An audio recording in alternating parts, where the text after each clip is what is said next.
कितना खतरनाक एक्सीडेंट हुआ इस बेचारे का, इसका तो चेहरा भी पहचानने में नहीं आ रहा है। मैंने तो सुना मैन, एक्सीडेंट के बाद गाड़ी में आग लग गई थी। अब होने को कौन टाल सकता है? सही बोलता है मैन। हम तुम्हारे बगैर कैसे जिएगा James? For God's sake, don't go.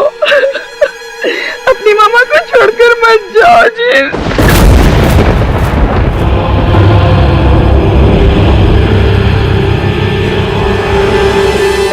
मामा, आप संभालो अपने आप को, प्लीज डोंट क्राई। तुम रोएगा तो जेम्स की सोल को बहुत दुख पहुंचेगा। हमारा जेम्स नहीं मर सकता, कभी नहीं मर सकता। वो अपनी मामा को छोड़कर नहीं जा सकता, वो वापस आएगा।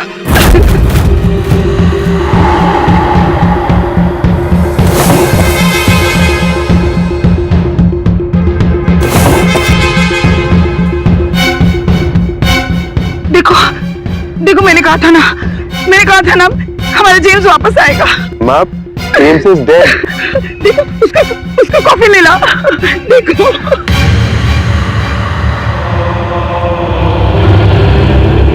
मामा प्लीज, मामा कॉफी अपनी जगह पे ही है। जेम्स अब वापस नहीं आएगा, ही इज डेड।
कितनी भयानक रात है। बिजली कड़क रही है, आंधी आ रही है।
God bless you, James.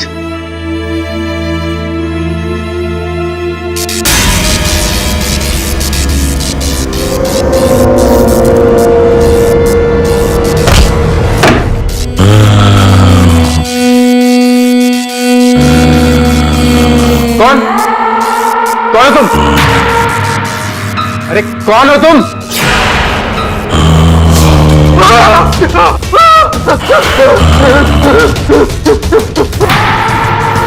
James, ये कैसे हो सकता है? तुम तो मर चुका है ना जेम्स, तुम ये क्या कर रहे हैं? बदला, अपनी मौत का बदला। ये कैसे हो सकता है? तुम तो एक्सीडेंट में मर चुके हो। एक्सीडेंट नहीं, खून। तुम्हारा तो एक्सीडेंट हुआ था। किसे क्या खून? विशाल, विशाल? क्यों? किस लिए? सारे जवाब perfect. Highway, garage, Bablu mechanic.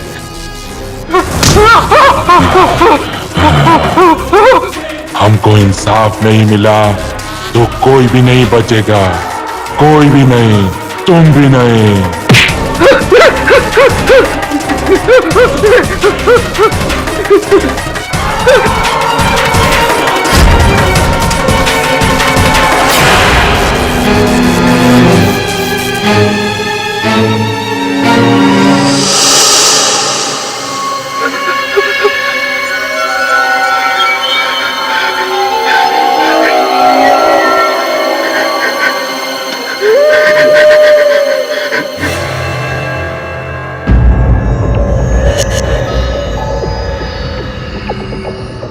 अच्छा,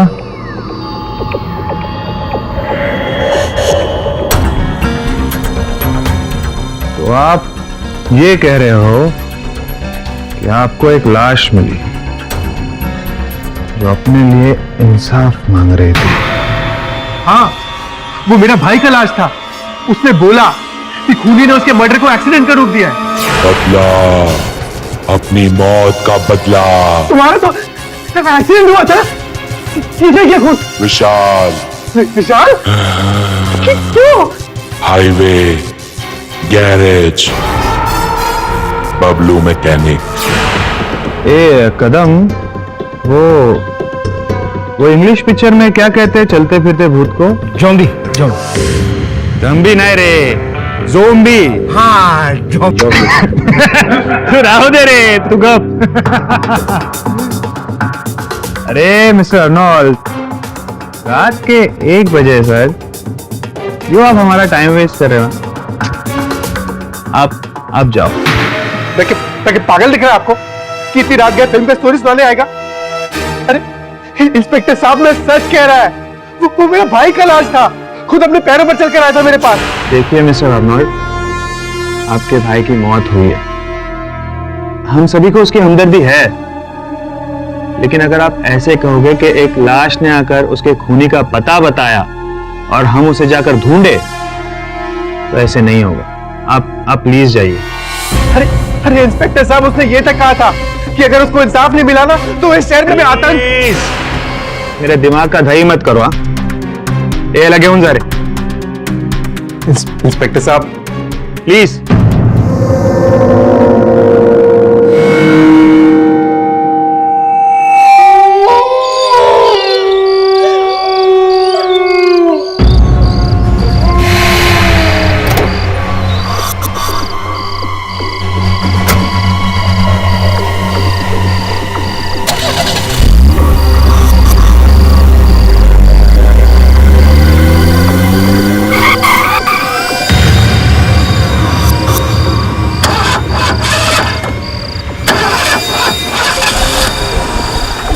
अरे ये गाड़ी को क्या हो गया अचानक?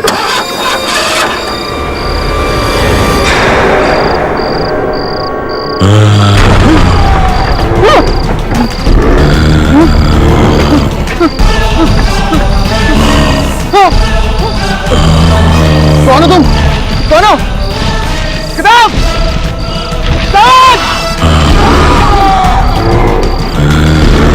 कौन हो तुम? मुझे इंसाफ चाहिए, मेरी मौत का बदला। मुझे छोड़ दो। मैंने कुछ नहीं किया, छोड़ दो। मेरे खूनी को पनिश, तब माफी। मेरी बात नहीं मानी तो तुम में से कोई नहीं बचेगा, कोई नहीं। इंस्पेक्टर साहब ने सच कह रहा है।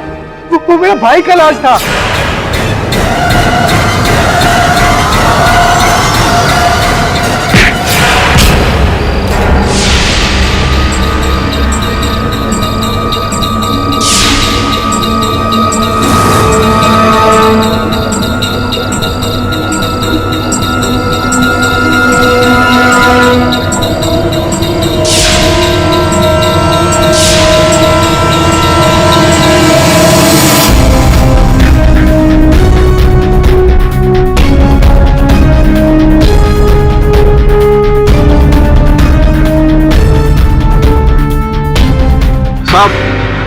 साहब यही जगह था साहब जहां से एक हाथ निकला, मेरा मेरा पैर पकड़ लिया था साहब।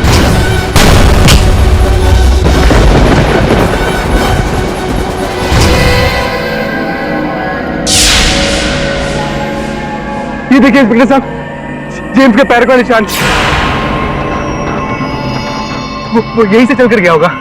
माना कि कल रात को मुझ पर लाश ने हमला किया, लेकिन वो लाश जेम्स की है या नहीं ये जानना बहुत जरूरी है। खोदो जल्दी।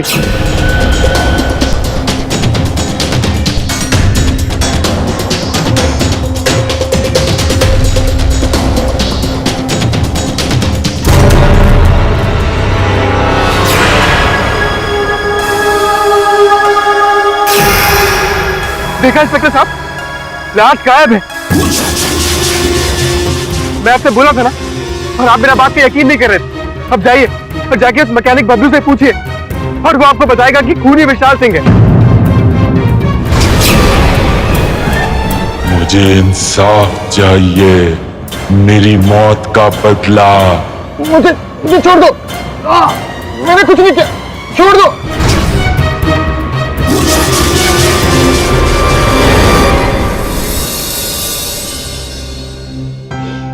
कॉलेज के दिनों से देख रहा हूं तुम्हें, तुम्हारी रोने की आदत अभी तक गई नहीं। रो नहीं तो क्या करूं, मेरे पति निर्दोष होकर सलाखों के पीछे। केडी, ये एक अजीब केस है। पुलिस का कहना यह है कि एक चलती फिरती लाश यानी ज़ोंबी ने आकर कहा कि विशाल ने खून किया है। ज़ोंबी? अच्छा। और पुलिस ने मान लिया। ये गलत है, विशाल एकदम बेकसूर है। मैं उसके साथ कितने सालों से रह रही हूँ केडी, वो किसी की जान नहीं ले सकता। देखो सुमिता, मैं तुम्हारी बात से सहमत हूँ, लेकिन अखबारों में जो छपा है और जो हम जानकारी है उसके अनुसार जेम्स और तुम्हारे पति के बीच तो मुठभेड़ होती रहती थी। तो इसका मतलब ये नहीं कि वो किसी का खून कर देगा।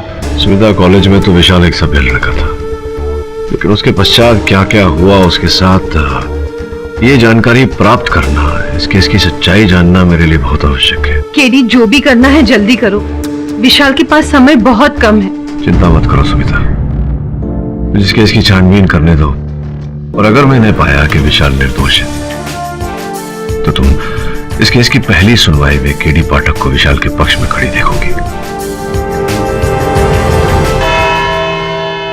योर ऑनर, जेम्स पार्कर की मौत का ये केस है, बाकी केसेस से काफी अलग है। It is quite interesting. 4 दिसंबर 2013 को जेम्स अपने काम से अपनी कंपनी कार में मुंबई से पूना जा रहे थे। अचानक उनकी गाड़ी की ब्रेक फेल हो गई और मौके पे ही जेम्स की मौत हो गई। अब इंटरेस्टिंग बात यह है कि ये मौत एक एक्सीडेंट की वजह से नहीं हुई। ये एक वेल प्लान्ड मर्डर था जिसे एक्सीडेंट का रूप दिया गया था। और मैं अदालत को ये बात साबित करके रहूंगी कि मिस्टर विशाल सिंह ने मिस्टर जेम्स पार्कर को कितनी चालाकी से मौत के घाट उतारा है। हेलो बबलू। हाँ साहब। हाँ, तुम्हें एक खास काम करना है और उसके पैसे मैं तुम्हारे घर भिजवा रहा हूँ। ठीक है साहब, हो जाएगा।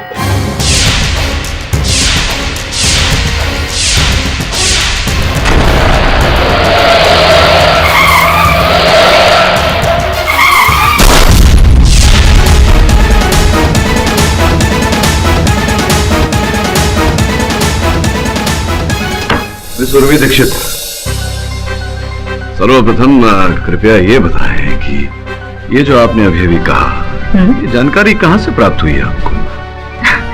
क्या मतलब है आपका? मतलब ये योर ऑनर की ये जो मुकदमा है ये प्रथम स्तर से ही निराधार है। पुलिस का ऐसा कहना है कि जो साक्ष्य और जो सबूत मेरे मुवक्किल के विरुद्ध उन्हें प्राप्त हुए हैं वो किसी चलती फिरती लाश, किसी ज़ॉम्बी के द्वारा प्राप्त हुए।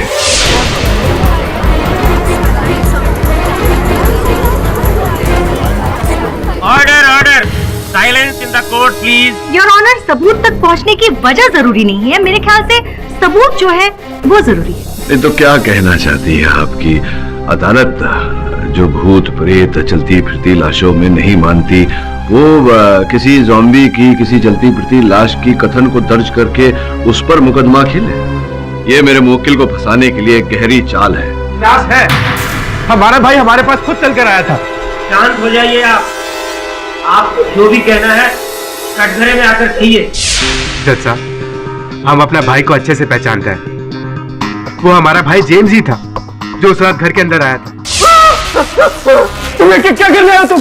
बदला, अपनी मौत का बदला। इसे क्या खून? विशाल,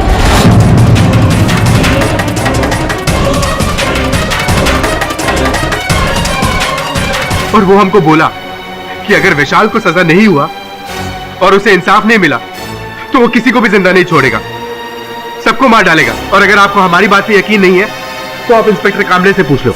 योर ऑनर, ये बात सच है कि जेम्स की लाश ने मुझ पर हमला किया।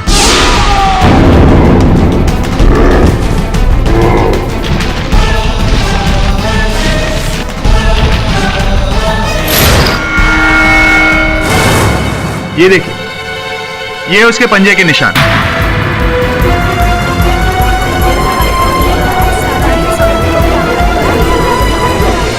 योर ऑनर, उस दिन लाश के साथ मुठभेड़ में इंस्पेक्टर के हाथ लाश की शर्ट का ये टुकड़ा आ गया था।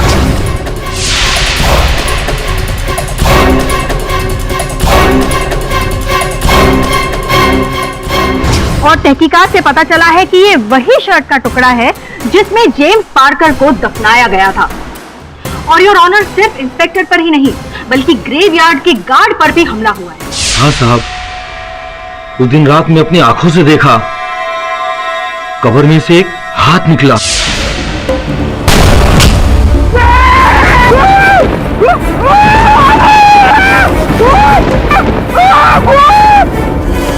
उसने तो हमारे पैर पकड़ लिया था।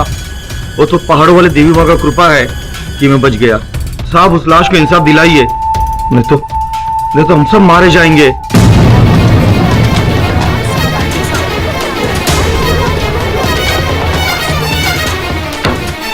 चिंता मत करो लल्लन, जो दोषी है उसे दंड अवश्य मिलेगा। योर ऑनर, अभियोग पक्ष के तीनों साक्षी वही कह रहे हैं जो मैं कह रहा कि ये जो कथन है जिसके आधार पर ये केस लड़ा जा रहा है वो एक चलती फिरती लाश का कथन है। योर ऑनर, वकील तो मैं भी हूँ और मैं भी चलती फिरती लाश वगैरह जैसी चीजों में विश्वास नहीं रखती, लेकिन ये लाश या जो कुछ भी है उसने हमें सच्चाई से अवगत किया है और इस बात को नकारा नहीं जा सकता। I object your honour. एक व्यक्ति जिसे दफना दिया गया, उसकी देह का, उसके शव का प्रकट होना और आकर कथन देना, ये इस बात को प्रमाणित करता है योर ऑनर कि ये किसी का रचा हुआ षड्यंत्र है मेरे मुवक्किल के विरुद्ध।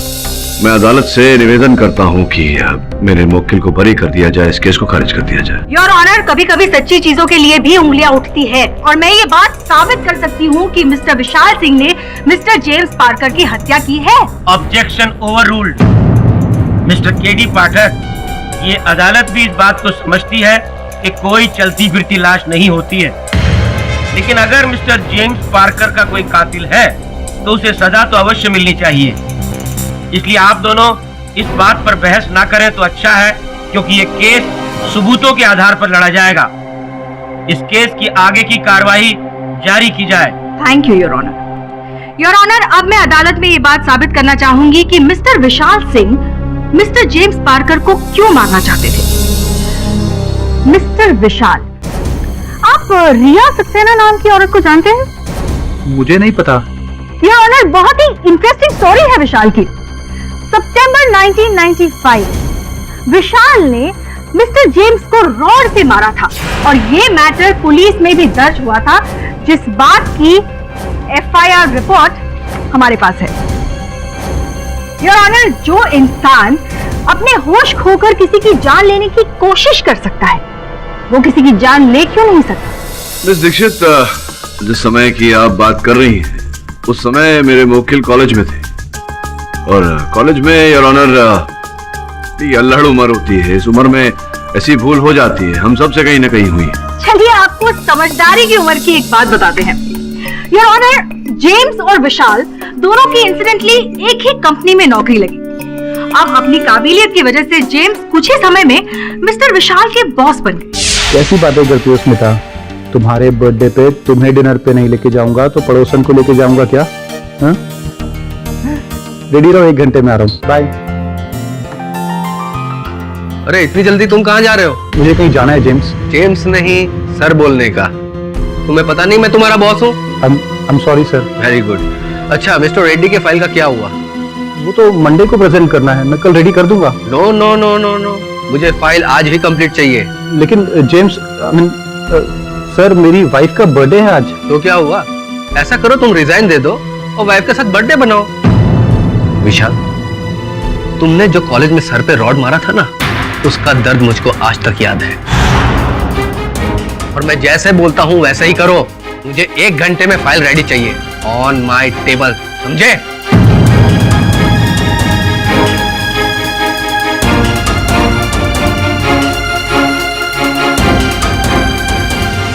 तो मिस्टर विशाल, क्या आप जेम्स से नफरत करते थे या नहीं? हाँ थी, लेकिन इसका मतलब ये नहीं कि मैं उसका जाके कत्ल कर दूंगा। जितना सवाल उतना ही जवाब प्लीज। इसके आगे की कहानी मैं बताती हूँ योर ऑनर।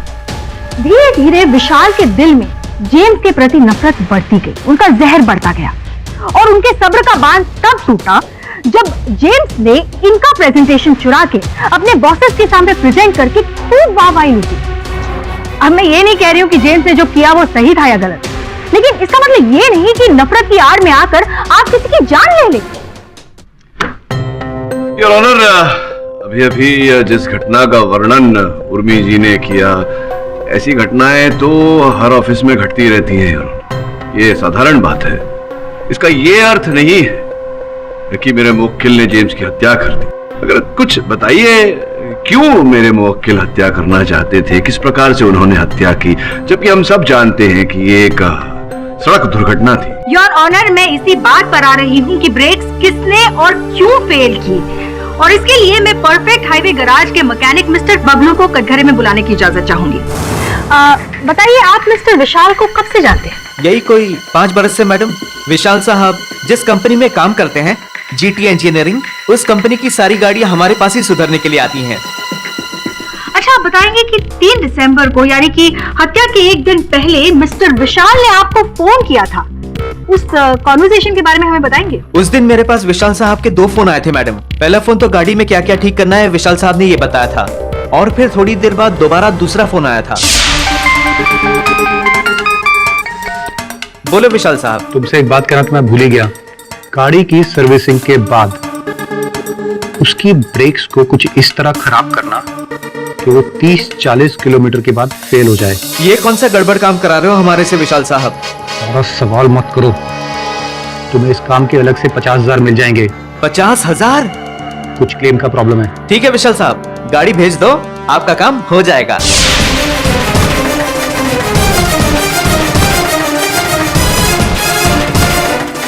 योर ऑनर, ये आदमी झूठ बोल रहा है। मैंने इसे गाड़ी की रिपेयर के लिए जरूर कहा था, लेकिन गाड़ी के ब्रेक फेल करने के लिए नहीं बोला। उस टेलीफोन कॉन्वर्सेशन की ट्रांसक्रिप्ट हमारे पास मौजूद है और ये मैं अदालत में पेश करना चाहूंगी। Your witness please. इस समय कोई प्रश्न नहीं है। केडी, ये आदमी झूठ बोल रहा है। केडी,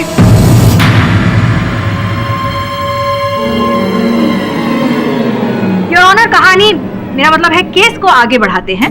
अब मैं जेटी इंजीनियरिंग प्राइवेट लिमिटेड के उस ड्राइवर को कटघरे में बुलाना चाहूंगी जो अक्सर कंपनी की गाड़ियां कंपनी से गराज तक लेकर जाता है रिपेयर वगैरह के लिए। शेखर, तुम्हें किसने कहा था कि गाड़ी को सर्विसिंग के लिए बबलू के पास लेकर जाओ? जी, विशाल साहब ने कहा था।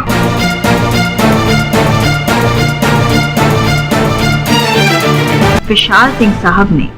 अच्छा, आपको ये बताया था कि गाड़ी में क्या क्या रिपेयर करवाना है? वैसे तो विशाल सर हमेशा मुझसे कह देते थे कि गाड़ी में क्या क्या काम करवाना है, लेकिन इस बार उन्होंने कहा तुम गाड़ी लेकर गैराज जाओ, गाड़ी में क्या क्या काम करवाना है ये मैंने मैकेनिक को बता दिया है। Mister Pathak, your witness. जी नहीं अरुण, कोई प्रश्न नहीं।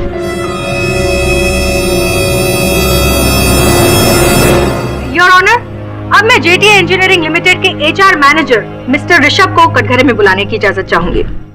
मिस्टर ऋषभ, आप जेम्स और विशाल सिंह की रिलेशनशिप के बारे में अदालत को बताएंगे? ऊपर ऊपर से तो काफी अच्छे दोस्त थे, मगर अंदर ही अंदर पक्के दुश्मन थे।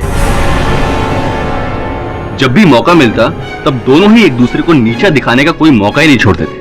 योर ऑनर, अब मैं इस कहानी का एक और अंश अदालत को बताना चाहूंगी। मिस्टर विशाल जेम्स से इतनी नफरत करते थे कि उनको रास्ते से हटाने का पूरा प्लान इन्होंने बना लिया था। ऋषभ, आप मुझे उस टेलीफोन कॉन्वर्सेशन के बारे में बताइए जो हत्या के एक दिन पहले मिस्टर विशाल ने आपको किया था। जी हाँ, जरूर।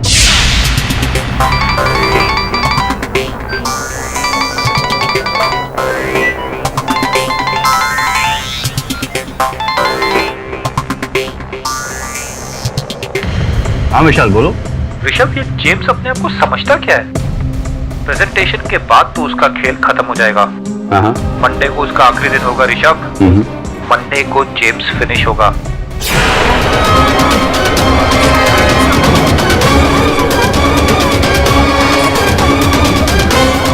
मिस्टर विशाल, क्या आपने ऋषभ से ये सारी बातें की थी? जी हाँ बोली थी, लेकिन इसका मतलब ये नहीं कि देखो विशाल, यहाँ झूठ बोलने की कोशिश मत करो।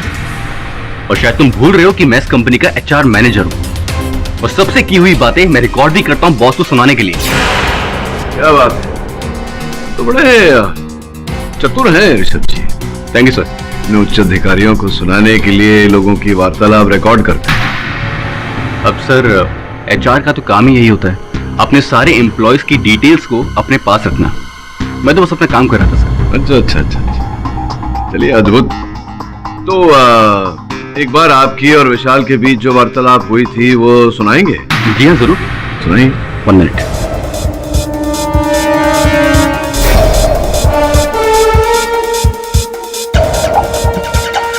हाँ विशाल बोलो। ऋषभ, ये जेम्स अपने आप को समझता क्या है? प्रेजेंटेशन के बाद तो उसका खेल खत्म हो जाएगा। हाँ।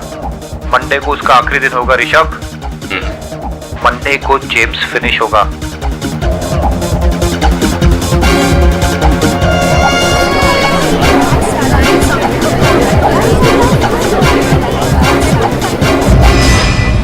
धन्यवाद ऋषभ जी।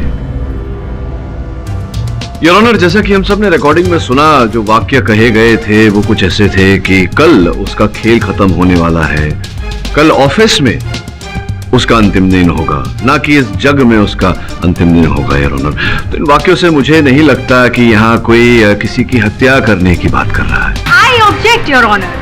ऐसी बातें तो इंसान तभी करता है जब उसके मन में किसी की हत्या करने की साजिश चल रही हो। जी नहीं, ऐसा नहीं होता। वैसे भी अभी तक मेरी बात खत्म नहीं हुई है।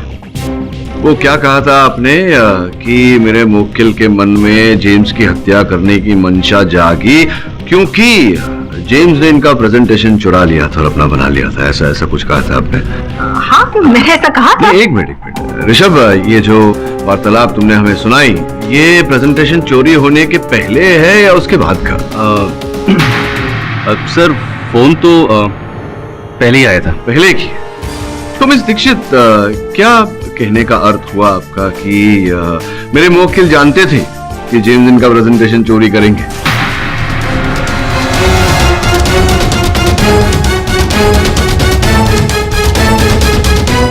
और ऑनर, ऐसी परिस्थिति में ऋषभ जी की बात मानकर मेरे मुवक्किल पर आरोप लगाना ये उचित नहीं होगा। और बबलू की बात, उस ड्राइवर की बात? हाँ, उन्हें नहीं भूला। समय आ गया है उनसे पूछताछ करने। बबलू, तुमने कहा था कि फोन किया था विशाल सिंह ने तुम्हें, तो तुम्हें पूरा विश्वास है कि जिस व्यक्ति ने फोन किया था तुम्हें विशाल सिंह ही था, विशाल सिंह की ही आवाज थी? ये बहुत बेकार बात कर दी वकील साहब आपने। सालों से मेरी बात विशाल साहब से हो रही है, मैं उनकी आवाज को अच्छी तरह से पहचानता हूँ। अर्थात तुम्हें पूरा विश्वास है कि वो व्यक्ति जो तुमसे बात कर रहा था वो विशाल सिंह ही था? पूरा 200% विश्वास है साहब। बबलू, संजू, तू यहाँ क्या कर रहा है? अरे तारे को तो ढूंढ रहा हूँ मैं। ये सब क्या हो रहा है? साहब, मैं बबलू का दोस्त हूँ संजू, इसी घर से भागता हुआ आ रहा हूँ मैं। वो बबलू की इसकी बीवी के साथ अर्जेंट बात करानी है। देखिए, इस तरह कोर्ट में फोन पर बात करना अलाउड नहीं है, आप बाहर जाकर बात करिए। बहुत अर्जेंट है साहब, इसके बेटे का एक्सीडेंट हो गया। योर ऑनर, मैं मानता हूँ कि कोर्ट में फोन पर बात करना कोर्ट के नियमों का उल्लंघन होगा, लेकिन यहाँ स्थिति कुछ गंभीर लग रही है। इसी कारण मैं निवेदन करता हूँ आपसे कि बात कर लेने दीजिए ना। जल्दी बात करवाइएगा।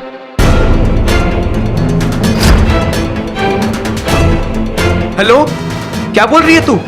चिंता मत कर, कुछ नहीं होगा। मैं अभी पहुंच रहा हूं। जज साहब, मेरे लड़के का एक्सीडेंट हो गया, मुझे जाना होगा। अरे रुको रुको रुको, इतनी शीघ्रता भी क्या है भाई?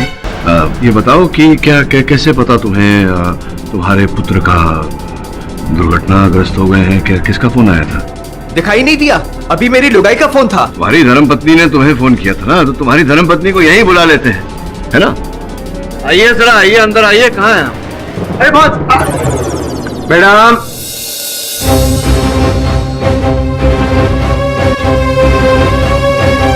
ये लीजिए, आ गई आपकी धर्मपत्नी। नहीं, ये मेरी लुगाई नहीं है।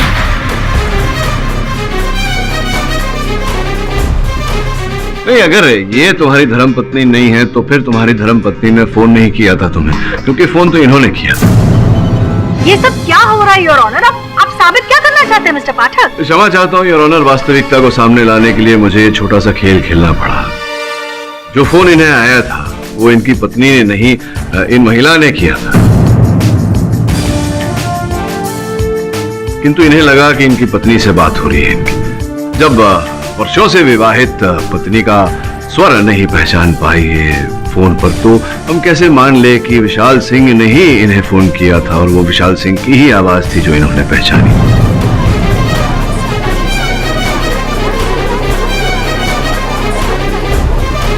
मिस्टर केडी, आगे से आप ऐसा कोई काम न करें जो अदालत की मर्यादा के विरुद्ध है। क्षमा चाहता हूँ। केस की कार्रवाई आगे बढ़ाई जाए। योर ऑनर, बबलू विशाल की आवाज पहचाने नहीं पहचाने, लेकिन कंपनी रिकॉर्ड से क्लियरली प्रूव होता है कि ये कॉल विशाल ने ही बबलू को किया था। योर ऑनर, कंपनी का लैंडलाइन है और कोई भी व्यक्ति जो कंपनी में काम करता हो या वहां आया हो, वो उस कंपनी के लैंडलाइन का और विशाल सिंह के एक्सटेंशन का उपयोग कर सकता है योर ऑनर फोन करने के लिए। रही बबलू साहब की बात, तो बबलू साहब कुछ ऐसे व्यक्ति हैं जो 10,000 रुपए के लिए एक गाड़ी का इंजन दूसरी गाड़ी में फिट करते। तो अगर इन्हें अधिक मात्रा में रुपए मिले तो ये गाड़ी का ब्रेक फेल भी कर सकते हैं और अदालत में झूठा कथन भी दे सकते हैं। ये सब इनके बस की बात है। और HR मैनेजर ऋषभ की बात को तो मैं अदालत में खंडित कर ही चुका हूँ। तो कुल मिला के अब अभियोग पक्ष के पास उस चलती फिरती लाश के कथन के अतिरिक्त और कुछ नहीं बचा है और उस कथन के आधार पर मेरे मुवक्किल को दोषी करार नहीं दिया जा सकता। एक ही तरीका है योर ऑनर, उस चलती फिरती लाश तक पहले पहुंचना पड़ेगा और इसमें लगेगा समय। मैं अदालत से निवेदन करता हूं कि तब तक मेरे मुवक्किल को जमानत पर रिहा किया जाए। इस अदालत की अब तक की कार्यवाही तमाम सबूतों और गवाहों को सुनने के बाद यह निश्चित नहीं हो पाया है कि mister Vishal Singh mister James Parker के हत्या के जिम्मेदार हैं। लिहाजा यह अदालत मिस्टर विशाल सिंह की जमानत की अर्जी को मंजूरी देती है। The court is adjourn for the day. जज साहब, विशाल सिंह को रिहा करके आप बहुत बड़ी गलती कर रहे हैं जज साहब। अरे हमारा भाई जेम्स ऑफिस आएगा और उनको मार डालेगा जज साहब। उसने कहा था कि अगर उसको इंसाफ नहीं मिला तो हमें मार डालेगा जज साहब। हमारी बात करिए जज साहब।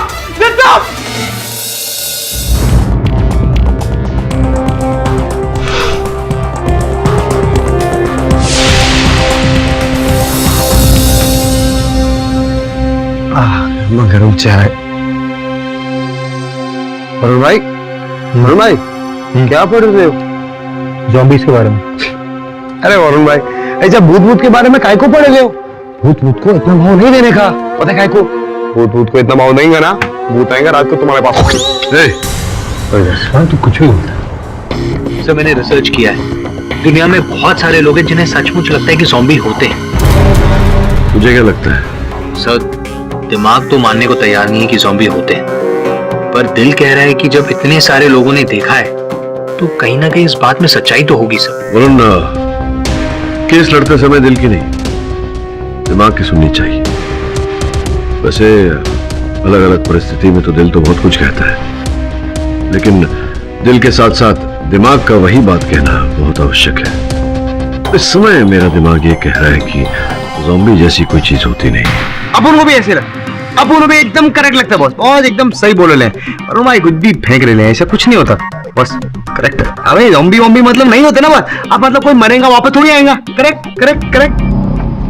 लेकिन सर एक बात समझ में नहीं आ रही है, ये ज़ॉम्बी या फिर जो भी है जो लाश बनकर आ रहा है, उसे इस केस के बारे में इतना कैसे पता? यही तो चिंता का विषय है कि अंततः वो व्यक्ति जो भी है, जीवित व्यक्ति, वो है कौन? हाँ बॉस, अब लगता है बॉस ये जो भी है ना आदमी, ये विशाल का एकदम सॉलिड दुश्मन है। विशाल ने किया रहेगा कुछ पंगा उसके साथ। हाँ, हो भी सकता है और नहीं भी हो सकता, लेकिन जो भी हो, ये केस बहुत पेचीदा होता जा रहा है। अगर बॉस केस पेचीदा है तो अपन का बॉस भी तो स्क्रू ड्राइवर है ना भाई। अरे बॉस बोले तो कि अगर केस का स्क्रू ढीला है तो टाइट कर दो ना। हाँ, केस का स्क्रू टाइट कर देंगे बॉस, फिर देखना खूनी खुद ब खुद सबको दिखने लगेगा। अपन जानता है बॉस को, टैलेंटेड आदमी है। श्रवण, तेरा ये पेच और स्क्रू ड्राइवर वाला जो कोई नहीं समझने वाला। दुर्भाग्यवश काम पे आ जाए। अगर इस केस के परिणाम तक पहुंचना है, विशाल सिंह को निर्दोष साबित करना है, तो सर्वप्रथम उस चलती फिरते शव तक पहुंचना होगा। मतलब अब ऐसा दिन आ गया अपन लोगों का, अपन लोगों को मुर्दी लाश को ढूंढना पड़ेगा क्या? तो क्यों नहीं ये काम हम श्रवण को दे? हाँ सर, लाश ढूंढने का काम श्रवण को ही मिलना चाहिए। काय को अपन नहीं जाएगा, अपन नहीं जाएगा मुर्दा ढूंढने। अपन को लगता है पुलिस गलत टाइम में आ गया बस। अच्छा तो ठीक है, तो फिर आज से तू हमारे दल में नहीं।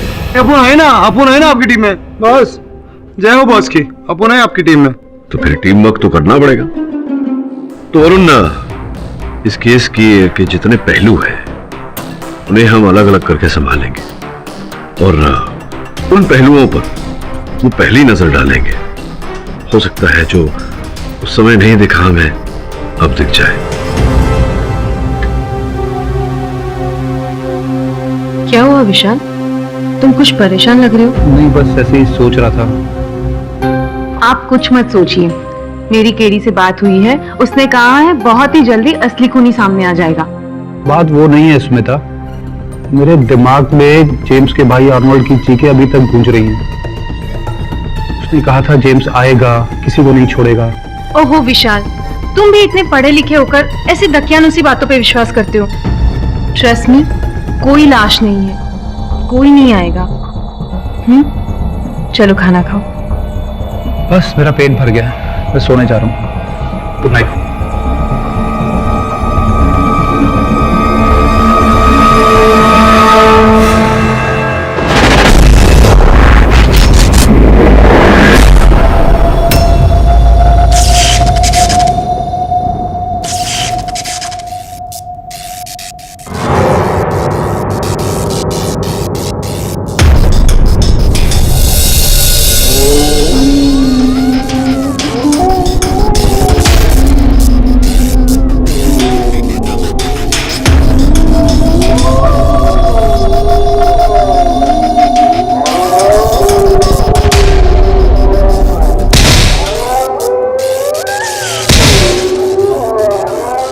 इतनी रात को कौन आया होगा?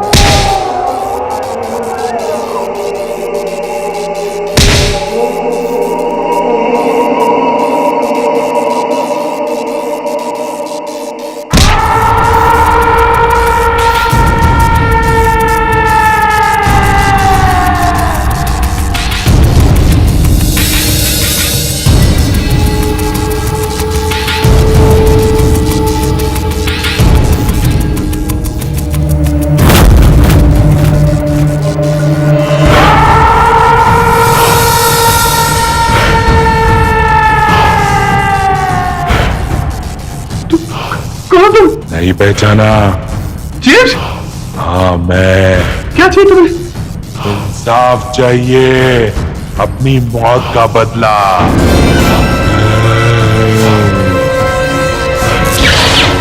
जेम्स, जेम्स, मैंने तुम्हें नहीं मारा जेम्स, तुम्हें कुछ गलतफहमी हुई है। तुमने ही मारा है।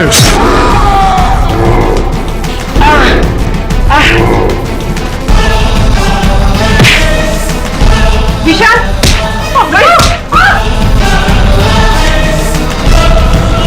कोई नहीं बचेगा, कोई भी नहीं बचेगा।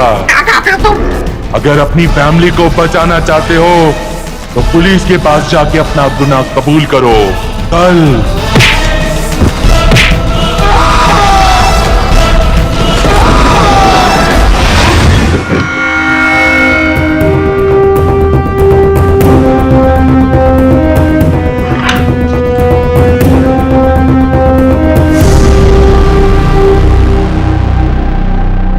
विशाल, तुमसे बात करने आया हूं मैं। केडी, तुम चले जाओ यहाँ से। मुझे किसी से कोई बात नहीं करनी है। देख विशाल, मैं यहाँ तेरे वकील नहीं, तेरे दोस्त की हैसियत से आया हूं। तो दोस्त होने के नाते मुझे ये जानने का अधिकार है कि सुमिता मेरा फोन क्यों नहीं उठा रही, और तो दोषी ना होते हुए भी अपने आप को दोषी क्यों बोल रहा है? किसने कहा तुमसे कि मैं बेकसूर हूं? मैंने ही मारा जेम्स को। मैंने ही बबलू मैकेनिक को बोला था उसकी ब्रेक्स काटने को। अच्छा, तूने किया ये सब, तो पहले क्यों बोला कि तूने नहीं किया? मैं इस बारे में कोई बात नहीं करना चाहता हूं।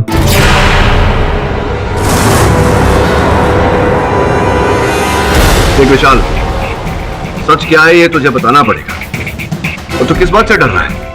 मुझे लग रहा है तू किसी के दबाव में आकर झूठ बोल रहा है। क्या बात है, बता। क्या करोगे सच जान के तुम? हाँ, मैं सारी दुनिया के सामने बोल चुका हूं कि जेम्स को मैंने ही मारा है, और 4 दिन बाद अदालत में भी यही बोलने वाला हूं।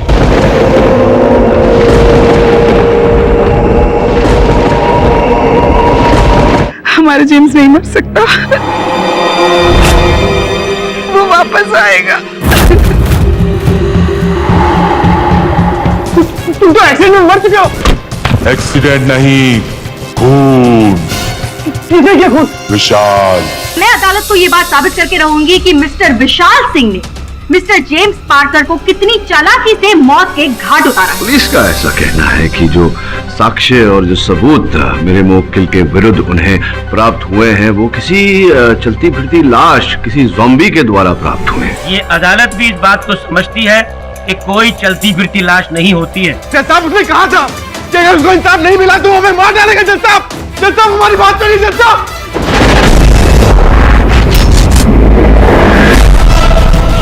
कोई नहीं बचेगा, कोई भी नहीं बचेगा। अगर अपनी फैमिली को बचाना चाहते हो तो पुलिस के पास जाके अपना गुनाह कबूल करो।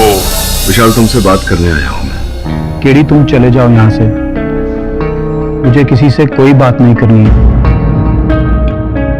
देख विशाल, मैं यहाँ तेरे वकील नहीं, तेरे दोस्त की हैसियत से आया हूं। तो दोस्त होने के नाते मुझे ये जानने का अधिकार है कि सुमिता मेरा फोन क्यों नहीं उठा रही, और तो दोषी ना होते हुए भी अपने आप को दोषी क्यों बोल रहा है? किसने कहा तुमसे कि मैं बेकसूर हूं? मैंने ही मारा जेम्स को। मैंने ही बबलू मैकेनिक को बोला था उसकी ब्रेक्स काटने को। अच्छा, तूने किया ये सब, तो पहले क्यों बोला कि तूने नहीं किया? मैं इस बारे में कोई बात नहीं करना चाहता हूं।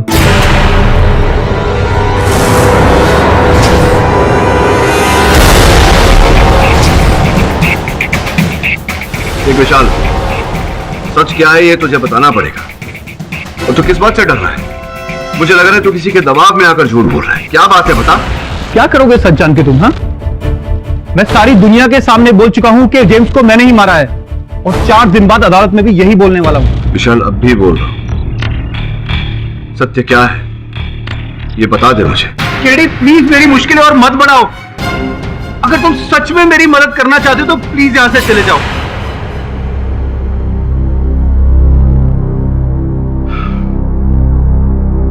मैं तुम्हारी हालत समझ रहा हूं विशाल, लेकिन अगर फिर भी तुम मुझसे सत्य कहना चाहो तो बुलवा लेना।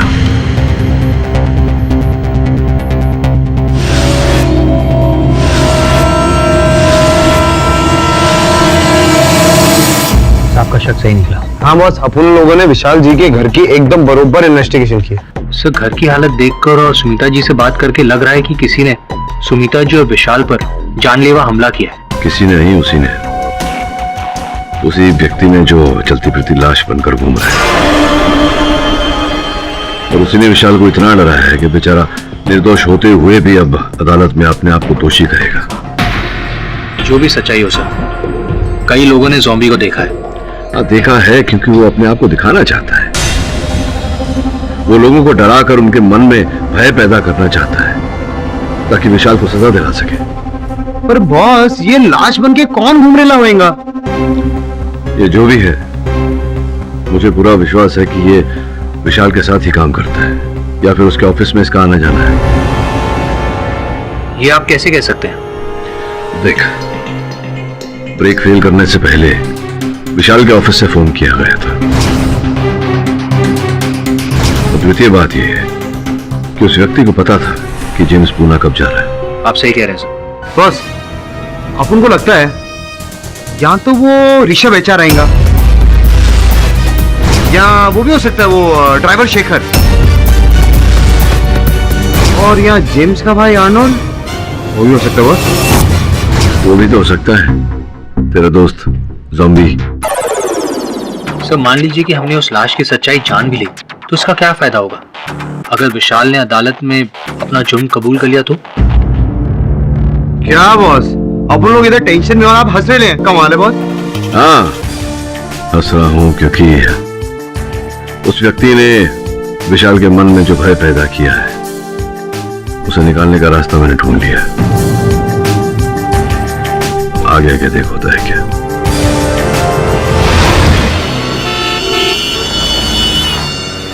सूत्रों के अनुसार हमें ये पता चला है कि शहर में चलती फिरती लाश जो विशाल सिंह के केस से जुड़े उन तमाम लोगों के दिलों में दहशत फैला रही है, उसका पर्दाफाश हो चुका है।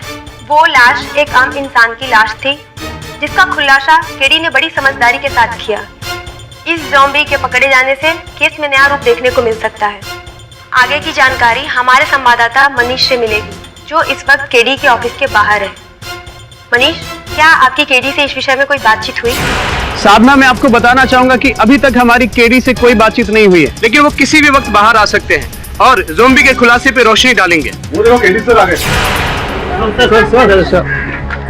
सर ज़ॉम्बी कौन है, उसे कहाँ रखा गया है, वो ये सब क्यों कर रहा है? सर क्या विशाल जी खूनी है या ज़ॉम्बी खूनी है? देखिए, ज़ॉम्बी से किसी को डरने की आवश्यकता नहीं है। वो कोई चलती फिरती लाश नहीं है, एक साधारण व्यक्ति है, मनुष्य है, जिसे पुलिस ने गुप्त सेल में रखा हुआ है। पूछताछ चल रही है। सर विशाल जी बेकसूर है या कसूरवार?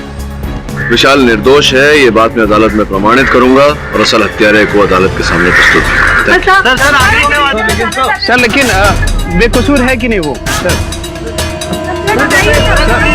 प्लीज जवाब दिए सर।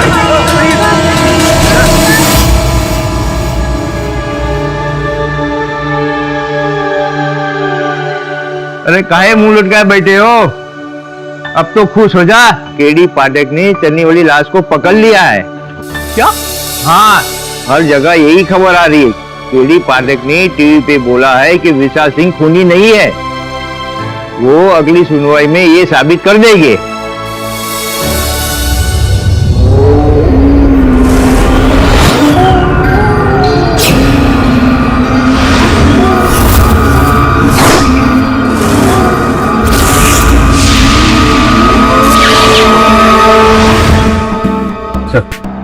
विशाल सिंह से मिलकर आ रहा हूँ। अब उसका कहना है कि वो अपने आप को कसूरवार ज़ॉम्बी के डर से ठहरा रहा था। ज़ॉम्बी ने उसे और उसके बीवी बच्चों को जान से मार देने की धमकी दी थी। बहुत अच्छी सूचना लेकर आए तो। अब देख, किसी भी हाल में अगली पेशी से पहले हमें असल हत्यारे तक पहुंचना है। इन्वेस्टिगेशन में जान लगा दो।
मिस्टर जेम्स, हत्या केस पर कार्रवाई आगे बढ़ाई जाए। योर ऑनर, अब इस केस पर कार्रवाई आगे करने की जरूरत है ही नहीं, क्योंकि पूरी कहानी जो है वो सामने आ गई है। जमानत के दौरान मिस्टर विशाल सिंह को अचानक इस बात का एहसास हुआ कि उन पर लगाया गया मिस्टर जेम्स की हत्या का आरोप जो है वो साबित होने ही वाला है, इसलिए इन्होंने खुद अपना गुनाह कबूल कर लिया है। आप प्लीज मिस्टर विशाल को मिस्टर जेम्स का हत्यारा मानकर अपना फैसला सुनाइए। I object your honour. Mister Vishal Singh ने केवल ज़ॉम्बी के डर के कारण ये अपराध अपने सर लिया है। वास्तविकता में विशाल सिंह ने जेम्स की हत्या नहीं की है। क्यों विशाल? ये सच है योर ऑनर। ज़ॉम्बी ने मुझे और मेरे परिवार को मारने की धमकी दी थी। अगर अपनी फैमिली को बचाना चाहते हो तो पुलिस के पास जाके अपना गुनाह कबूल करो। इसीलिए मैंने ये गुनाह कबूल किया था।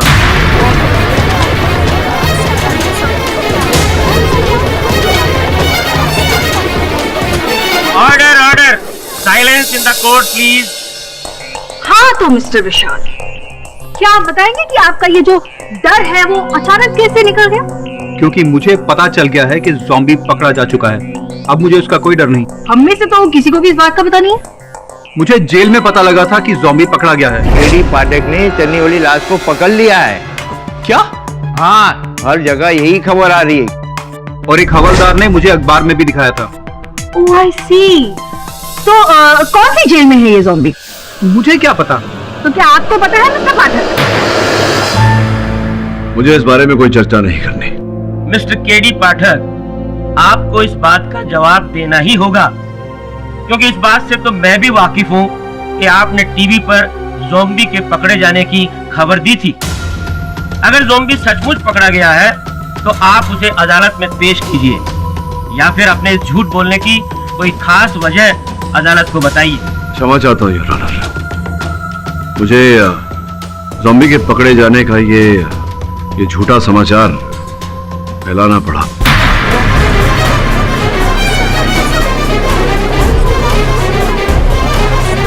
केडी, तुमने क्या किया?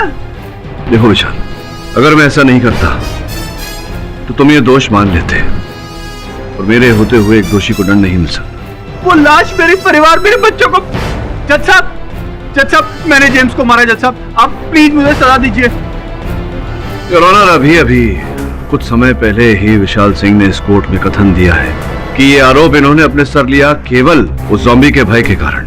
तो क्या इसके चलते हम एक दोषी को दंड दे सकते हैं? ये अदालत कभी नहीं चाहेगी कि किसी भी कारण से किसी बेकसूर को सजा मिले। धन्यवाद योर ऑनर। इस केस में एक ऐसा मोड़ आया है जो हमें सीधा हत्यारे के दरवाजे तक पहुंचा देगा। योर ऑनर, कोई जानता भी नहीं था कि वर्षों पहले जेम्स और रीटा का विवाह हुआ था और रीटा अदालत में उपस्थित भी है।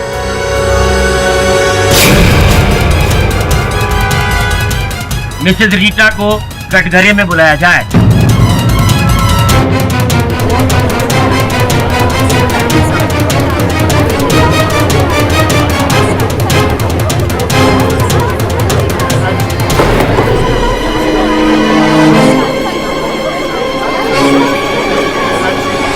जो कुछ पूछना है जल्दी पूछिए, मुझे जल्दी कहीं पहुंचना है। जेल जाने की बड़ी शीघ्रता है आपको। What? ये आपका स्वास्थ्य तो ठीक है ना? आपको भी लड़खड़ाते हुए देखा। हाँ, वो मुझे कभी कभी चक्कर आ जाते हैं। पूछिए आपको जो पूछना है। ये बताइए कि कितने वर्ष पूर्व जेम्स के साथ आपका विवाह हुआ था? ये कोई ठीक से याद नहीं है। 10-12 साल पहले। हाँ, आपका मैरिज सर्टिफिकेट जो हमारे पास है उसके अनुसार 11 वर्ष पूर्व। ये बताइए कितने वर्षों से आप और जेम्स अलग अलग रह रहे थे? क्या स्टूपिड सवाल है ये। योर ऑनर, शायद मिस्टर पाठक के पास प्रूव करने के लिए कुछ है नहीं, इसलिए इधर उधर के गवाहों को लाकर ये कोर्ट का समय बर्बाद कर रहे हैं। योर ऑनर, जिनकी हत्या हुई है उनकी धर्मपत्नी से प्रश्न नहीं करूंगा तो किससे करूंगा? Objection overruled. हाँ बताइए, कितने वर्षों से आप और जेम्स अलग अलग रह रहे हैं? 5 साल से हम अलग रह रहे हैं। 5 वर्षों से आप अपने पति से अलग रह रही हैं, तो अब तक आपका डिवोर्स नहीं, विवाह विच्छेद नहीं हुआ था? नहीं हुआ? होना चाहिए था ना। ना, भगवान ना करे किसी के साथ भी ऐसा हो। तो विवाह से पहले जेम्स अपनी माताजी के साथ रहते थे। विवाह के पश्चात आप दोनों अलग रहने चले गए, माताजी के साथ नहीं रहते थे। क्यों ऐसा? क्योंकि हम दोनों की शादी जेम्स की मम्मी की मर्जी के खिलाफ हुई थी, इसलिए। चलिए ये बताइए कि क्या कारण था आप दोनों के अलग होने का? जेम्स एक नंबर का बददिमाग इंसान था। फैमिली क्या होती है ये तो उसे मालूम ही नहीं था।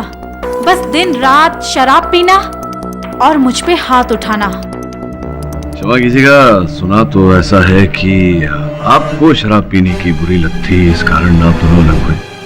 How dare did you say that? किसने कहा आपसे? शांत हो जाइए रिया जी। आप मुझ पे ये झूठे इल्जाम लगा रहे हैं? शांत हो जाइए रिया जी। देखिए, अगर फिर आपने इस तरह की बात की ना तो मैंने कहा ना, शांत हो जाइए। ये इतना क्रोध और इतनी भारी मात्रा में मदिरा का सेवन करना ये सेहत के लिए हानिकारक होता है। योर ऑनर, मेरे पास श्रीमती रीटा जी का मेडिकल रिपोर्ट है, जिसके अनुसार ये भारी मात्रा में मदिरा का सेवन करती थी। एक बार नहीं 2 बार इन्हें रिहैबिलिटेशन सेंटर भेजा गया था। शराब छुड़ाओ संस्था में रखा गया था इन्हें, लेकिन उसके बावजूद उनकी शराब नहीं छूटी।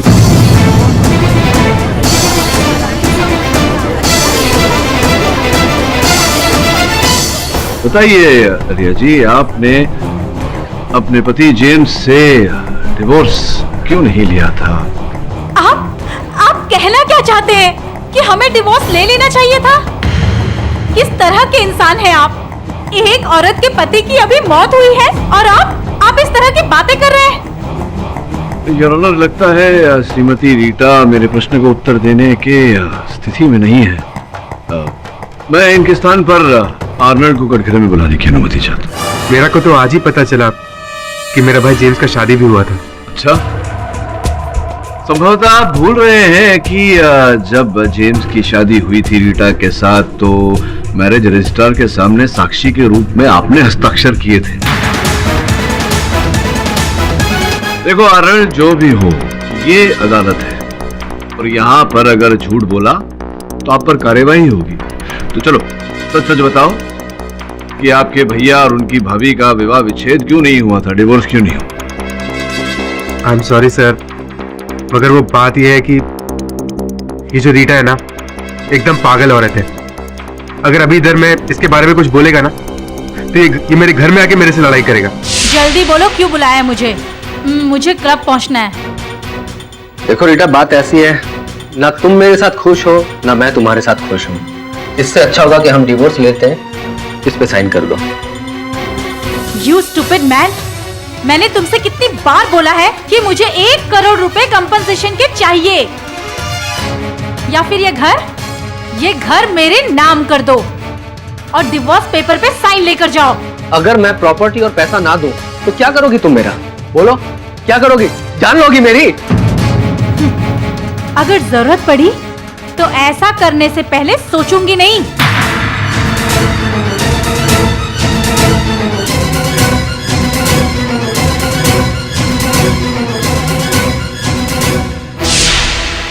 पैसा का बहुत लालची औरत है। अगर मेरा भाई एक्सीडेंट से नहीं मरता ना तो टेंशन से तो जरूर मर जाता। This is all rubbish. आपको वकील किसने बनाया? एक बार मैंने डैडी से गुस्से में कह दिया था कि आई विल किल यू, लेकिन वो तो आज तक जिंदा है। बड़े भाग्यशाली हैं वो। कहने छोड़े, ये बताइए कि दिसंबर की 3 तारीख को अर्थात जेम्स की एक्सीडेंट से एक दिन पहले आप जेम्स से मिलने उनके ऑफिस गई थी। मेरे पति थे वो, मिलने नहीं जा सकती थी? ये जानते हुए कि वो ऑफिस में नहीं है, फिर भी आप उनसे मिलने गई, क्यों? ये मुझे नहीं पता था। अलग अलग रहने के पश्चात भी आपको संदेह था अपने पति पर कि उनका टाका भिड़ा हुआ है, कुछ चल रहा है, प्रेम प्राकरण उनकी सेक्रेटरी रीमा के साथ। ये बिल्कुल झूठ है।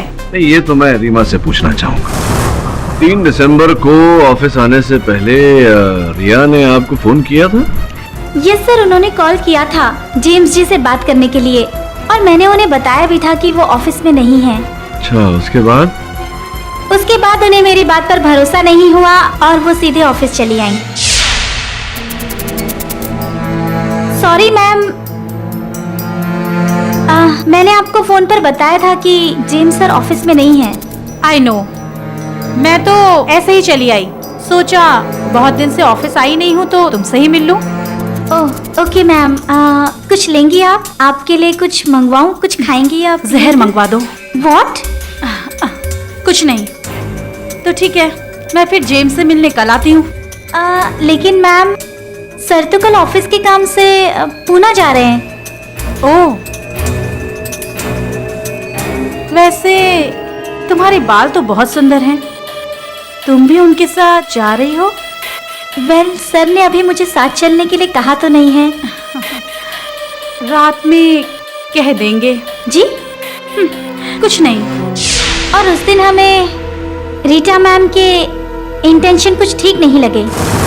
तो अब आप अपने झूठ के बारे में क्या बोलना चाहेंगे? हाँ, झूठ बोला था मैंने, क्योंकि मैं नहीं चाहती थी कि कोई ये समझे कि मैं अपने पति पर शक करती थी। संदेह तो आपने अपने पति पर किया था, इसी कारण आप ऑफिस से निकलकर सीधा बबलू मैकेनिक के पास गई अपने पति की हत्या की मंशा लेकर।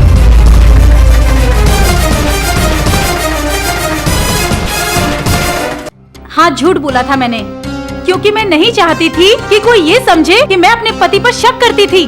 संदेह तो आपने अपने पति पर किया था, इसी कारण आप ऑफिस से निकलकर सीधा बबलू मैकेनिक के पास गई अपने पति की हत्या की मंशा लेकर।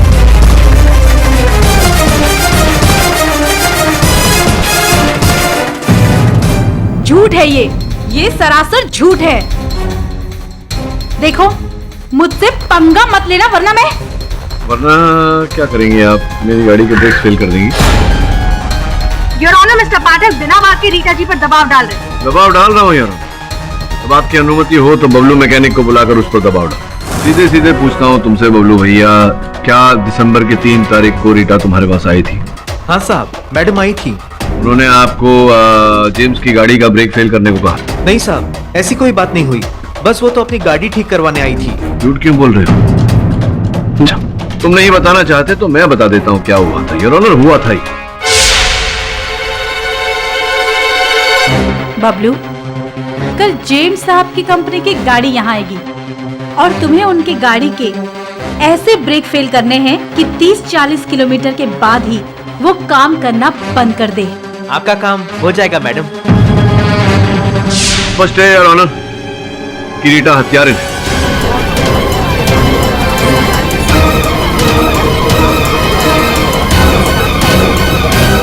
और बबलू ने झूठ बोला था कि मेरे मुवक्किल विशाल ने इससे कहा था गाड़ी के ब्रेक्स फेल कर। ये गलत बात है साहब जी, ऐसा कुछ नहीं हुआ था। अगर ऐसा नहीं हुआ था बबलू, तो जब तुमने कथन दिया था अदालत में तो रीटा के बारे में क्यों नहीं बताया हमें?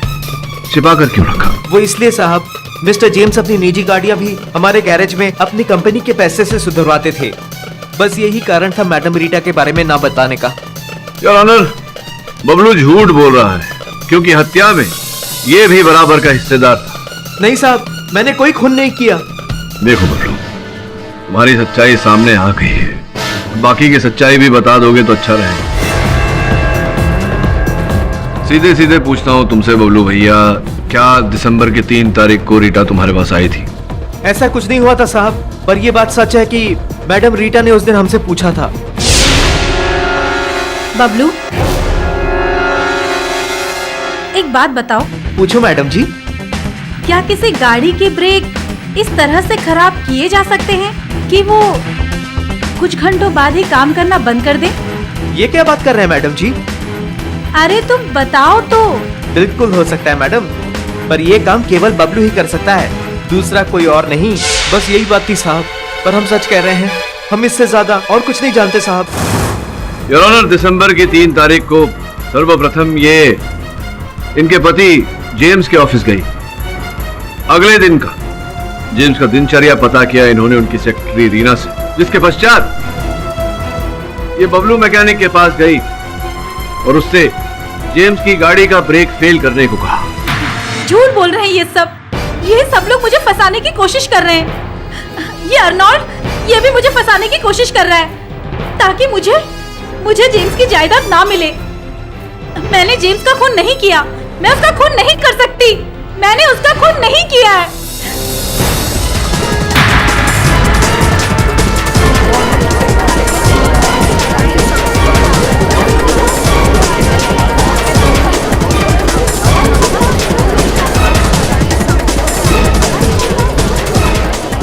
योर ऑनर, एम्बुलेंस बुलवाने का आदेश दीजिए। तुरंत एम्बुलेंस को बुलाया जाए। अदालत की आगे की कार्रवाई अगली सुनवाई में की जाएगी। तब तक के लिए अदालत मुलतवी की जाती है। The court is adjourned.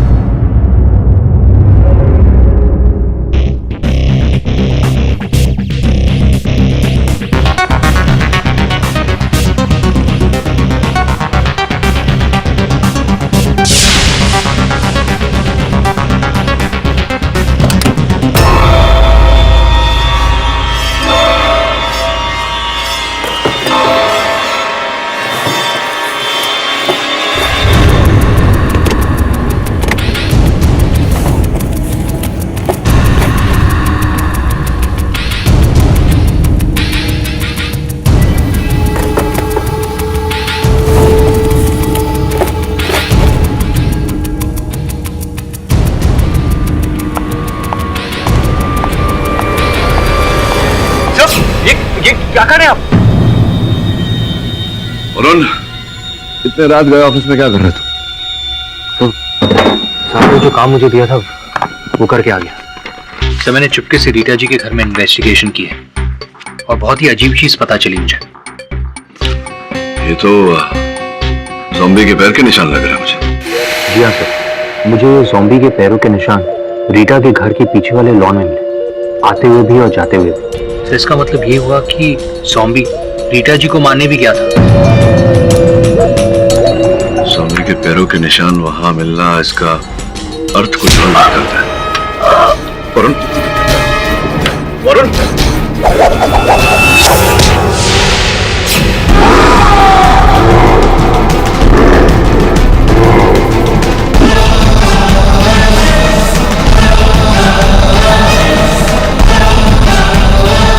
सुनो, मैं जानता हूं कि तुम कोई चलती फिरती लाश नहीं हो, तुम एक मनुष्य हो। कौन हो ये सच सच बताओ, बताओ। मैं जेम्स हूं, मुझे इंसाफ चाहिए, अपनी मौत का बदला चाहिए। देखो, इन बातों का मुझ पर कोई प्रभाव नहीं पड़ने वाला। तुम कौन हो ये बताओ। मैं नहीं छोड़ूंगा।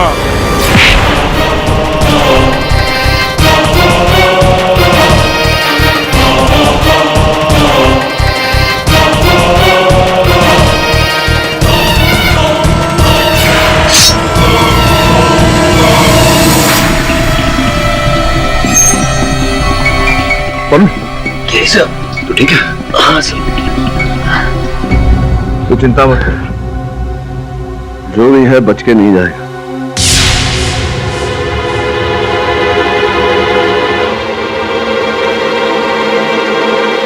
बोलो ना, भी जो भी है ये अधिक समय तक बच नहीं सकता।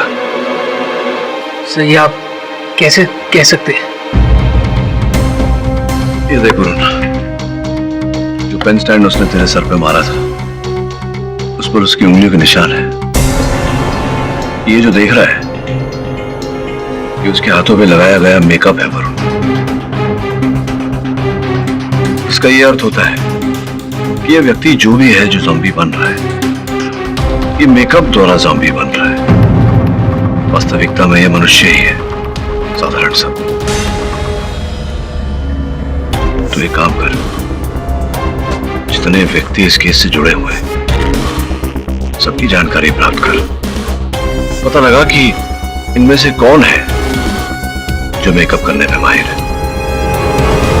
योर ऑनर, बार बार इस केस की हर पेशी में हम बस यही पता लगाने की कोशिश कर रहे हैं कि ज़ॉम्बी कौन है, लेकिन कोई इस बात की सच्चाई पर ध्यान नहीं दे रहा है कि ये केस ज़ॉम्बी पर नहीं है बल्कि मिस्टर विशाल पर है और सारे सबूत और गवाह इनके खिलाफ है। योर ऑनर, जब सच तक पहुंचने का कोई रास्ता नहीं हो तो हमें अपना रास्ता स्वयं बनाना पड़ता है। मेरा ऐसा ठोस मानना है कि इस केस के सत्य तक पहुंचने के लिए हमें उस चलते फिरते लाश तक पहुंचना बहुत आवश्यक है।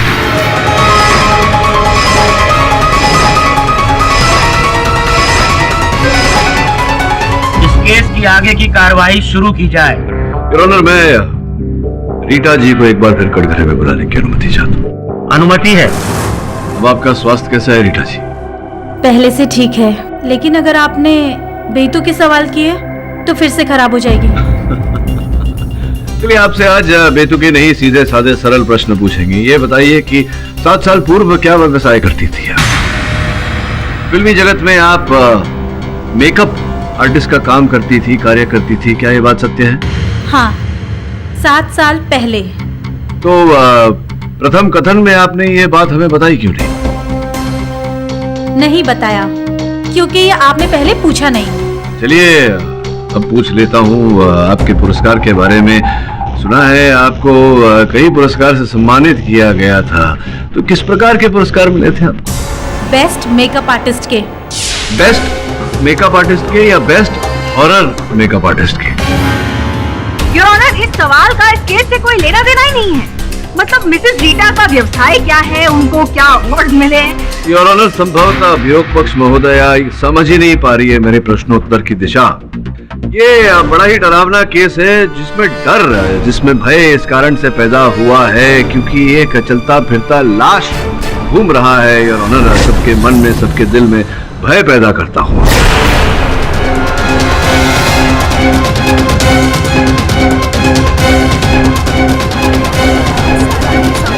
योर ऑनर, सोचने वाली बात है कि ये कैसे हो सकता है? ये हो सकता है एक फिल्म जगत के मेकअप आर्टिस्ट द्वारा। तो आप क्या कहना चाहते हैं कि ज़ॉम्बी का मेकअप मैंने किया है? जी बिल्कुल, यही कह रहे हैं। योर ऑनर, ये सिर्फ एक इत्तेफाक है कि मिसेस रीटा एक मेकअप आर्टिस्ट है। ये कोई इत्तेफाक नहीं योर ऑनर, ये कोई संयोग नहीं। योर ऑनर, मेरे पास यहाँ कुछ चित्र हैं जो मैं आपको दिखाना चाहता हूँ।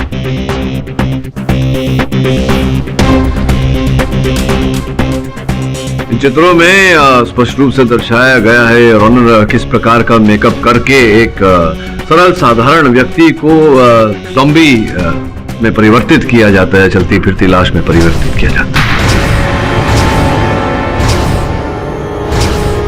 इन चित्रों में स्पष्ट रूप से दर्शाया गया है योर ऑनर किस प्रकार का मेकअप करके एक सरल साधारण व्यक्ति को ज़ॉम्बी में परिवर्तित किया जाता है, चलती फिरती लाश में परिवर्तित किया जाता है।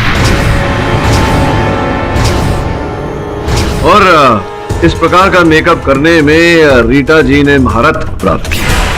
लेकिन इस बात का क्या सबूत है मिस्टर पाठक कि ये मेकअप मिसेस रीटा ने ही किया? समझी नहीं समझी? योर ऑनर, इस प्रकार का मेकअप करने के लिए एक विशेष धातु की आवश्यकता पड़ती है जो यहाँ भारत में नहीं मिलती। उसे लंदन से मंगवाया जाता है। और 4 दिन पहले रीटा जी ने ये जो कुरियर स्लिप मैंने आपको दिया है, ये प्रमाण है उस बात का कि 4 दिन पहले ही रीटा जी ने लंदन से वही धातु मंगवाई है योर ऑनर मेकअप करने के लिए।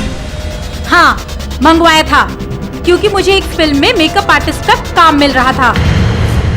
अच्छा, तो अचानक जो कार्य आपने वर्षों से नहीं किया, आपके पति के मृत्यु होने के 4 दिन पश्चात ही आपको अचानक काम करने की क्या सूझी? कैसे? योर ऑनर, मिस्टर पाठक इतने यकीन के साथ कैसे कह सकते हैं कि वो ज़ॉम्बी मेकअप लगा के घूम रहा था? तो आप क्या कहना चाहती हैं कि वो चलती फिरती लाश वास्तविकता में चलती फिरती लाश है? नहीं, आप उत्तर मत दीजिए, मेरे प्रश्न का मैं स्वयं उत्तर देता हूँ। योर ऑनर, मैं जानता हूँ, मुझे पूरा विश्वास है कि वो व्यक्ति चलती फिरती लाश का मेकअप करके घूम रहा है क्योंकि वो मेरे ऑफिस भी पधारा था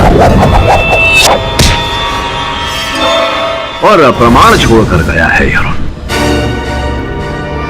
योर ऑनर, इस बात का भी प्रमाण है मेरे पास कि रीटा जी जिन्होंने ऐसे मेकअप करने में महारत प्राप्त की है, इन्होंने ही उस ज़ॉम्बी का मेकअप किया था। और इस बात का प्रमाण देने के लिए मैं उस ज़ॉम्बी को कटघरे में बुलाने की अनुमति चाहता हूं आपसे।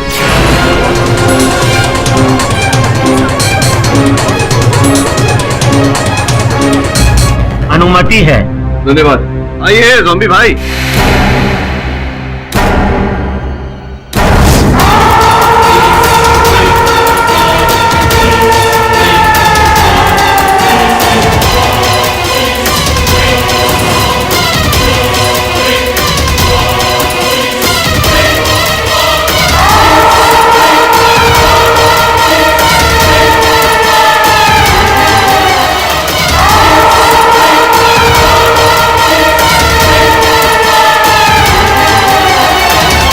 आइए पधारिए कटघरे। आप बैठिए।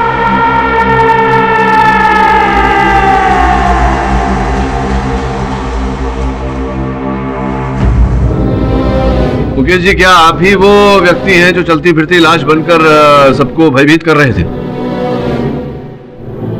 जी। ऐसी तुच्छ हरकत आप क्यों कर रहे थे? किसी के कहने पर कर रहे थे? जी। किसके कहने पर कर रहे थे? वो बैठी रीटा जी। झूठे मक्कार, तू झूठ बोल रहा है। मैं नहीं झूठ बोल रहा जज साहब, रीटा जी हमारा मेकअप करती थी। हाँ वकील साहब, ये भी उन्होंने ही किया है। मैं तुझे जान से मार दूंगी। ये झूठ बोल रहा है, मैं इसको जानती तक नहीं हूँ। नहीं, झूठ तो आप बोल रही हैं। आप ही ने बनाया है ना इस ज़ॉम्बी को। ये झूठ बोल रहा है। ये तो वो ज़ॉम्बी है ही नहीं जो लोगों के घर जाकर उन पर हमला करता है। ये बात आपको कैसे पता?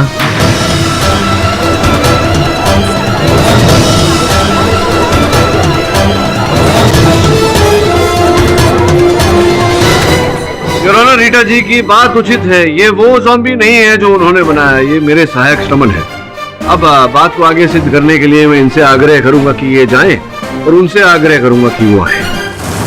भैया, तुम पर कभी उस ज़ॉम्बी ने, उस चलती फिरती लाश ने आक्रमण नहीं किया, फिर तुम्हें कैसे पता कि वो कैसे दिखता है? तुम्हें कैसे पता कि वो ज़ॉम्बी ये नहीं कोई और ज़ॉम्बी है? हाँ, मैंने ज़ॉम्बी बनाया, मैंने ज़ॉम्बी का मेकअप किया, लेकिन मैंने जेम्स का खून नहीं किया। जेम्स की हत्या आप ही ने की है, और जब आपको लगा कि आपका रहस्य खुल जाएगा, सबको पता चल जाएगा कि आप हत्यारिन हैं, तब आपने षड्यंत्र रचा। आपने रचना की एक ज़ॉम्बी की, ताकि आप पर से संदेह उठ जाए और बेचारा विशाल फंस जाए। नहीं, ये झूठ है। मैंने सिर्फ ज़ॉम्बी बनाया, उसका खून मैंने नहीं किया, और उसका खून किसने किया ये मुझे नहीं मालूम।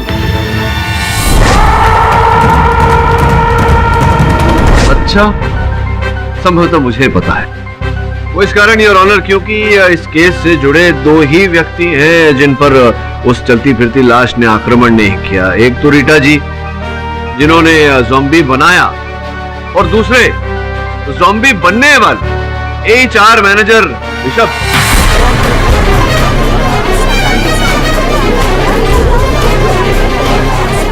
जी झूठे योर ऑनर, आपको जो भी कहना है कटघरे में आकर कहिए। योर ऑनर, मैं ज़ॉम्बी नहीं हूँ। ज़ॉम्बी तुम ही हो, और केवल ज़ॉम्बी नहीं, जेम्स के हत्यारे भी तुम ही। योर ऑनर, जब ज़ॉम्बी मुझ पर आक्रमण करने मेरे ऑफिस आया था, तब मैंने एक चाकू से उसके बाएं हाथ पर एक खरोंच मार दी थी। मैं चाहता हूँ कि हमारे HR मैनेजर ऋषभ साहब अपनी बाई बाह आपको दिखाए। देखते हैं वो खरोंच है नहीं दिखाई।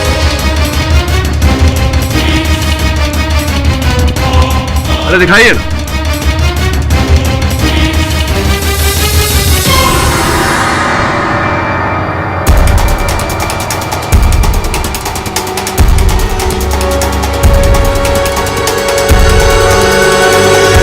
योर ऑनर, यहाँ पर तो कोई घाव का निशान नहीं है।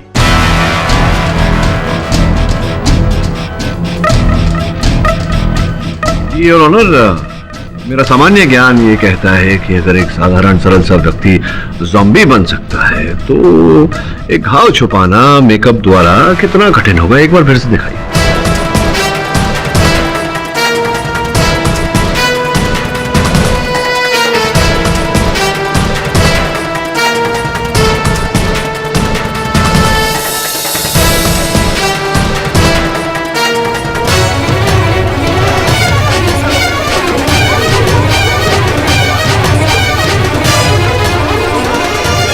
Order order, silence in the court please. ये देखिए खरोंच है ना। योर ऑनर, बड़ी सुंदरता से इनके घाव को मेकअप द्वारा छिपाया गया था योर ऑनर। अब बात ये है कि रीटा जी जो हैं और ऋषभ जी जो हैं, इन दोनों में प्रेम प्रकरण चल रहा है, और आपत्तिजनक स्थिति में दोनों के चित्र आपकी मेज पर मैंने रखी है। हाँ, ये सच है कि मैं ही ज़ॉम्बी हूँ। Order order, silence in the court please. और ये भी सच है कि रीटा मेरी प्रेमिका है। मगर सर मैंने किसी का खून नहीं किया। हत्या आप ही ने की है, ये भी प्रमाणित किए देता हूं। योर ऑनर, इनके कैबिन की मेरे पास कुछ फोटोज हैं।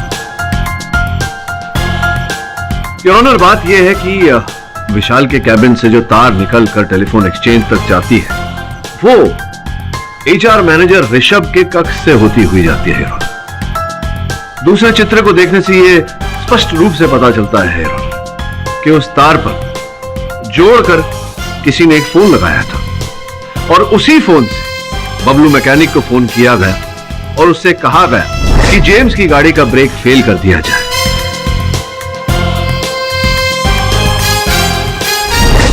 स्पष्ट है योर ऑनर कि वो फोन इनके कैबिन से किया गया था, फोन इन्होंने ही किया था और फोन इस कारण किया था कि संदेह विशाल पर है।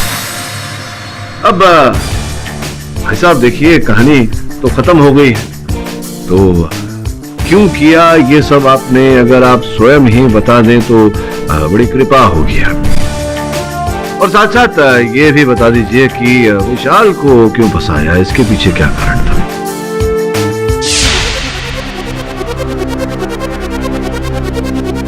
मैं जेम्स को धमकी देते देते थक चुकी हूँ, लेकिन वो प्रॉपर्टी मेरे नाम करने को तैयार ही नहीं हो रहा है। लेकिन बेटा, अगर हमें एक दूसरे से शादी करनी है तो सबसे पहले जेम्स की सारी प्रॉपर्टी और जायदाद तो हासिल करनी पड़ेगी ना यार। लेकिन हम लड़के तो उसकी प्रॉपर्टी हासिल नहीं कर सकते ना। लेकिन अगर जेम्स इस दुनिया में होगा ही नहीं तो ऑटोमेटिकली उसके नाम की सारी जायदाद और प्रॉपर्टी तुम्हारे नाम हो जाएगी ना डार्लिंग, समझी? विशाल को फंसाने की कई वजह थी मेरे पास। एक तो ये कि मुझे डर था कि कहीं मैं ना पकड़ा जाऊं, और दूसरी ये कि विशाल को मेरा सबसे बड़ा राज मालूम हो गया था। ये सब क्या है ऋषभ? तुम अपनी कंपनी के सीक्रेट्स दूसरी कंपनी को बेच रहे हो? रिलैक्स विशाल, रिलैक्स। अब बैठना। इतना सीरियस क्यों हो रहा है यार? बड़ी बात नहीं है, बहुत छोटी सी बात है। क्या मिलता है तुझे इतना ईमानदार बनके? हाँ? सी योरसेल्फ मैन, कितना इंटेलिजेंट है, उसके बाद भी जेम्स के अंडर काम कर रहा है। सोचा कभी? जेम्स और मेरे बीच में जो भी होता है वो हमारा निजी मामला है, लेकिन इसका मतलब ये नहीं हम जहां खाए वहीं पे छेद करें। छोड़ना है ऐसा बकवास यार, ये बचपना छोड़, बैठ, काम की बात करते हैं। पता कितना हिस्सा लेगा? किस्सा छोड़ और अपना किस्सा सुधार। अगर मुझे पता लगा कि तूने फिर ये हरकत करी है तो सारी इंफॉर्मेशन बॉस को दे दूंगा, समझा? अभी थोड़ा ज्यादा हो गया विशाल साहब। विशाल ने मेरी सारी ऊपर की कमाई बंद कर दी थी और इसीलिए मैंने एक तीर से दो निशाने लगाए।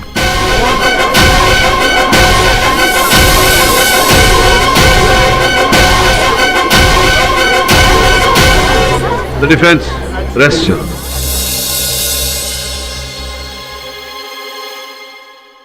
तमाम गवाहों की गवाही और सबूतों को मद्देनजर रखते हुए ये अदालत इस नतीजे पर पहुंची है कि मिसेज रीटा और मिस्टर ऋषभ जेम्स पार्कर की मौत के जिम्मेदार हैं। इन दोनों ने मिलकर न केवल मिस्टर जेम्स की हत्या की है, बल्कि ज़ॉम्बी के जरिए इस शहर में आतंक और दहशत फैलाने की कोशिश की है। लिहाजा ये अदालत दफा 302 ताजिरात-ए-हिंद इन दोनों को उम्र कैद की सजा सुनाती है और मिस्टर विशाल सिंह पर लगे सभी आरोपों से उन्हें बरी करती है। The case is closed.